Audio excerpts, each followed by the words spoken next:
So this is where they were up to their bellies in water. After a couple restless hours trying to sleep, the handful of zoo staff got up to survey the damage. They found much of the island was underwater. The African Savannah building, home to giraffes and hippos, would quickly become their center of attention for the next 3 days. Like I say, the water's up here. I boated around this corner. This sea can was floating out here. That window was smashed. The face of Lobie was poking through shards of broken glass. Coming face to face with one of the zoo's 2 hippos should have been a relief for Jake Vesey and Colleen Baird, but they quickly realized this was a potentially life-threatening situation for both animals and people. I remember not being worried at that point, but Jake took his paddle and put it on the window, and he could put his paddle all the way through to inside the building. And that's when we knew we were in trouble, because a hippo could have come out our way. Murky floodwaters meant keepers couldn't confirm that both hippos were still in the building. You know, there's shards of glass hanging down, but from what we can see, there was definitely the potential that a hippo could have got through here. The island was not safe until both hippos were contained. A 1,500-kilogram hippopotamus is one of the most dangerous animals in the zoo's collection. In the wild, they kill more people each year than lions, leopards, or crocodiles.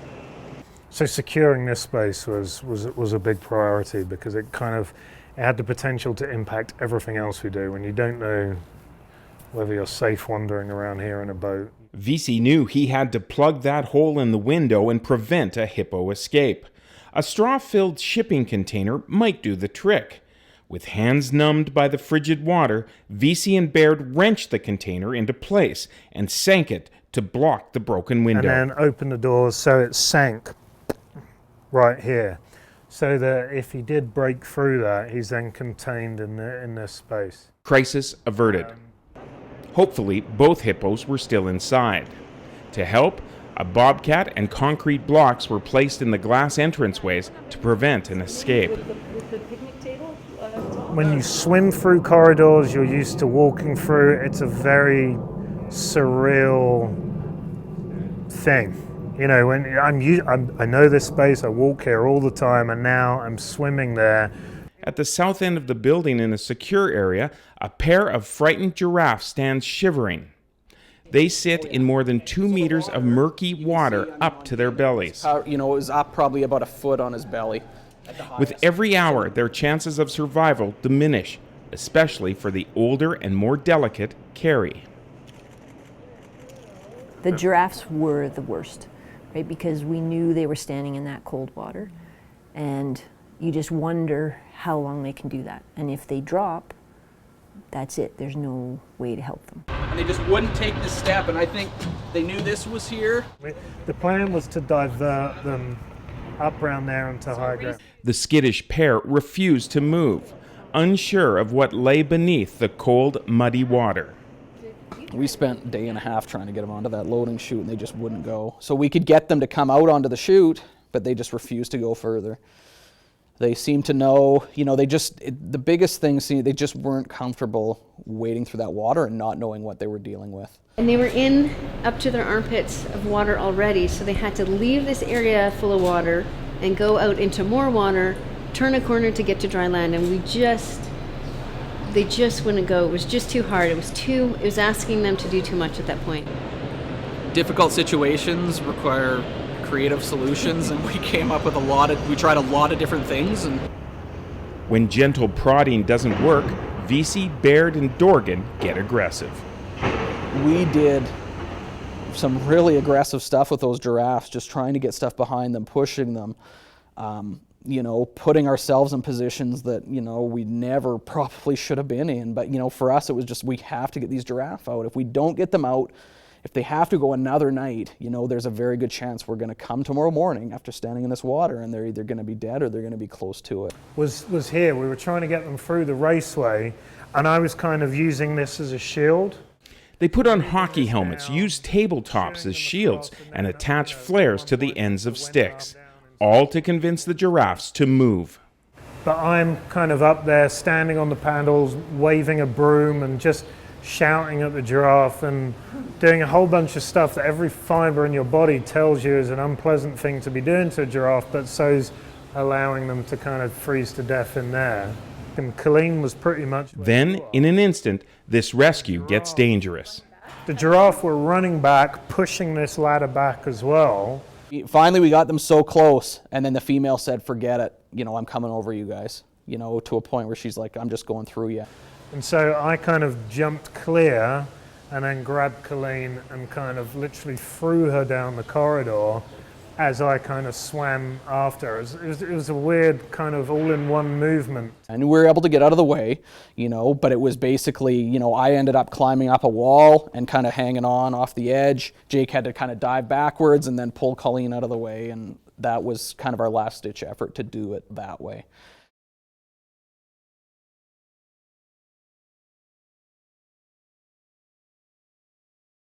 Until we kind of locked particular areas down, I didn't want lots of people on the island because, managing small groups of people in a dangerous situation is a lot easier than managing large groups of people. 2 days after the flood, on Sunday morning, the water had begun to recede. Keepers could finally spot 2 hippos in the Savannah building. Lobe, the young male, was enjoying his newfound freedom. He had the whole building. He was just everywhere. He didn't go in the giraffe area because the cables, but everywhere else he was all over the place. So he was just cruising. The response to Lobe being on a bit of a walkabout. I mean, it's funny, but it's not, because we were prepared to kill him if he came all the way out. And then I came around the corner and I said, look, I'm just going to look where the hippos are. I took a look around the corner and said, Jake, and we had swam in, and he was in this goofy spot in the corridor. And Jake's like, what's the problem? I said, come over here, you got to see this. And there he was. We came through here, and just the weirdest thing in the world was to see this hippo jammed in this spot here. He's wedged in a little tight human corridor, and he had pushed his way through this door. This is a life-size cutout, and you can see just how much that hippo had to squeeze and then turn, and then we kind of think, are we going to have to demolish this wall? Are we going to have to cut out this still? How can we do that safely with this hippo? And then we got the idea of building a ramp here so that he could climb up and squeeze through there. Careful to avoid Lobe's snapping jaws, a ramp made of hay and sandbags is built. And chuck them in. And then the third time he just went up and just splashed right in. Sparky was in here, they were back together, and we had him secure because the water was low enough that we were comfortable he couldn't get over. And it was like a champagne cork, it was like boop, just popping through. And he climbed up this ramp and just plopped over into the water there. And we all looked at each other. And did that really just happen? Because it was the most harebrained scheme in the world to build a ramp for a hippo in a corridor that it shouldn't be in, to fit through a hole that it shouldn't actually fit through, and it actually just went pretty much like clockwork. And we were like, did that really just happen? And it was just the one of the most surreal things. Receding floodwaters also meant an alternate route to safety for the giraffes had opened up. A route more familiar, so they were willing to try. And we opened up the door and they both went out almost right away. So they walked out immediately into what we call the bullpen. And we were like, wow, they came out of the building. That's fantastic. If nothing else, they're standing in water, but at least they have sun on them. It's a massive, massive change than being inside. We did really well to keep these guys alive. I'm still surprised that they did pull through. I thought we were going to lose them for sure. And we just left them alone. We backed right off. We watched them from very far away. We didn't want them stressed any more than we had to be. And within about half an hour, we saw them up on the hill. And both Jake and I were just like, oh, you know, it's a huge weight lifted off us. It was just, you know, after working 2.5 days of just battling these giraffe and trying so many different things, it was like, you know, it was just fantastic to see them up. I think to have got the zoo through those first 3 days as successfully as we did, and let's not forget that, you know, we did lose animals, we did lose our fish, but it's almost a miracle that we didn't lose more than we did. And they were by far the hardest. That building was by far the hardest hit from an animal impact, as well really as the volume of water in it. The giraffe and the hippos was probably the most dangerous event during the flood that I was a part of. On those days after the water came up, it was these guys and the hippos for sure. We squeezed as many crazy things as you would expect in a whole career of zookeeping and zoo management into 72 hours. And it's, yeah,